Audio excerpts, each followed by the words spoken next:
All right, let's talk about the top 3 areas that our clients are buying in right now.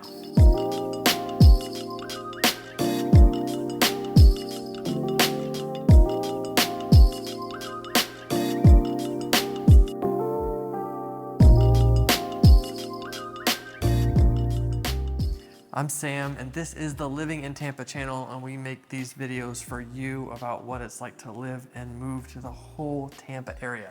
We're also a team of realtors and would love a chance to earn your real estate business. Give us a call, text, or email anytime. What we'll do next is we'll hop on a Zoom call, just process your situation and see how we can best help. So when people reach out, they're looking for all kinds of different things, right? But they're typically looking for a few specific things. It's location, it's price, it's neighborhood style, and it's like the town style. Whether it's a beach town or it's a city or it's a suburb, kind of different things. But I'm just gonna break this down to 3 different areas. So this is gonna be North Pinellas County.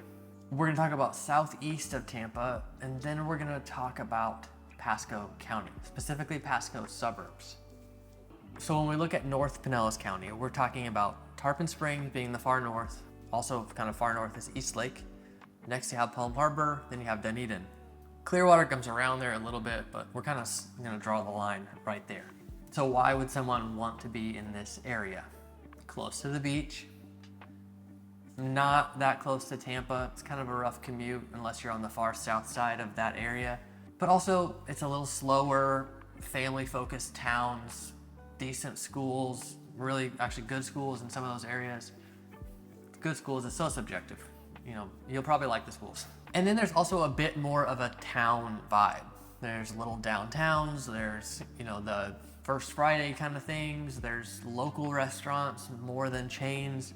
A lot of those dynamics are very present in that area. So there are really 3 reasons why people choose the North Pinellas chunk of towns.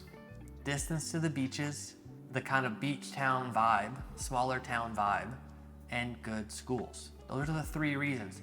In those areas, you can find old charming houses like this one I'm in right now. You can find newer suburban style neighborhoods. You can find condos on the water. All kinds of stuff. So there's a lot of diverse housing in all these towns. But those are the 3 reasons that people often choose this area. Now, if somebody has to often commute to St. Petersburg or Tampa, they're probably not choosing the far north side of this area. They're probably going a little further south in this area. And just to kind of put some numbers on these towns, going back up to the north, Tarpon Springs is about 25,000. East Lake, which also has Tarpon Springs addresses, is like 15 to 20,000. It's kind of hard to determine the number over there. The reason that has Tarpon Springs addresses and not East Lake addresses is because it's unincorporated county, and East Lake just never became a thing more than neighborhoods. So it has Tarpon addresses, kind of quirky.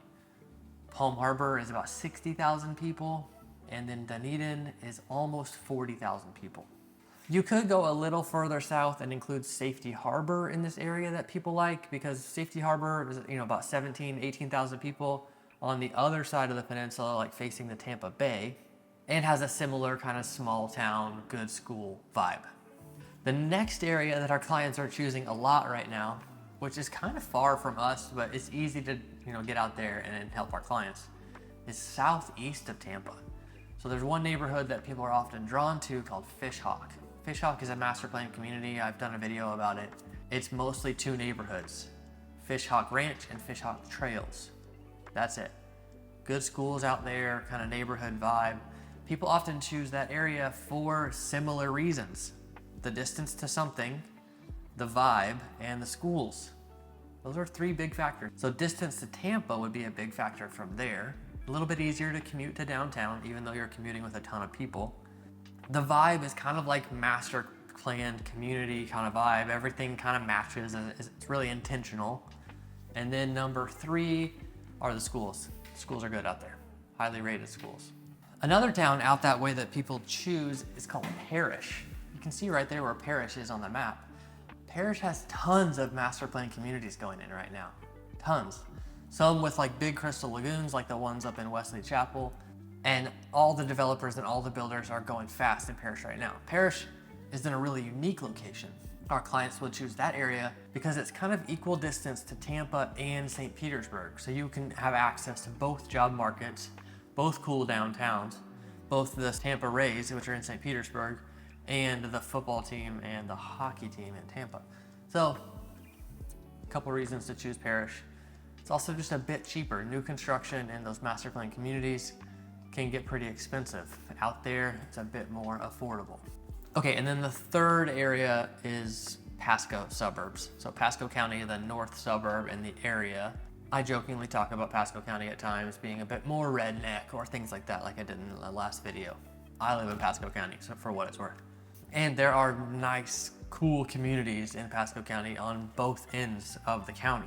Wesley Chapel may have gotten your attention, but that's kind of the far east side of the county. It goes a little further east, but that's out there. As you go to the west from Wesley Chapel, you go into Land O'Lakes and Lutz, Odessa, Newport Richey, Trinity, which is part of Newport Richey. And then you get to the water. But our clients are typically in that window of East Newport Richey to Wesley Chapel. Occasionally down into New Tampa a little bit, but not much lately. Our clients are, when they're looking at Pasco Suburbs, they're typically from East Newport Richey to Wesley Chapel. And right there on the east side of Newport Richey, you have some really cool communities like Longleaf, Starkey Ranch, which is in Odessa, but it's right there on the border. You have Trinity, which is the southeast side of Newport Richey. Really cool communities right there. And then as it becomes Odessa, you don't really know you're in one or the other. A lot of these towns are like that. You can't really tell that you've passed into a different town. But there's a lot of really cool developed communities. Not a lot of new construction right now, except for phase 3 of Longleaf. But overall, there's not a lot of new construction in that central stretch of Pasco County. The further out you get into Wesley Chapel, if you go out into Zephyr Hills, if you go up into San Antonio, even if you go down into New Tampa, there's a bit more new construction right now. So I mentioned into New Tampa occasionally. Some of our clients that currently live in New Tampa are looking to move out because of how restrictive the school schedule is. Kind of an interesting dynamic. New Tampa was one of the first kind of master planned areas of Tampa, being annexed into the city in 1998, and then the development started in 1999. Somebody commented recently that I was wrong, that New Tampa started in 1987 or something. That is when Pebble Creek was developed, established. They started building houses there in the 60s, then developed this neighborhood and started calling the area New Tampa. But then it became part of the city of Tampa in 98. It was just unincorporated county before then. Some people fought it really aggressively, but I'm kind of excited about New Tampa for the future. There's a golf course there that I mentioned before. I think it was in that Pebble Creek video. And a developer bought that golf course and was lobbying to build like 250 homes on it. It was denied. Has to stay a golf course. I kind of just like green space being kept within a city. I think it's really valuable. And the residents right around there will be happy about that for the long run. Their property values will stay nice and high, and it lets their area just become a little bit more of a coveted area with this big green golf course in the middle of it. Okay, those are the top 3 areas. That was North Pinellas, southeast of Tampa, and Pasco. But specifically the suburbs of Pasco County. If you look at Highway 54 that goes east and west, everything right along there is really what I'm talking about. And just a reminder, we make these videos so you understand this area. We also want a chance to earn your real estate business. Give us a call, text, or email anytime. We'll set up a Zoom call, process your situation, and see how we can help. Thanks for coming by.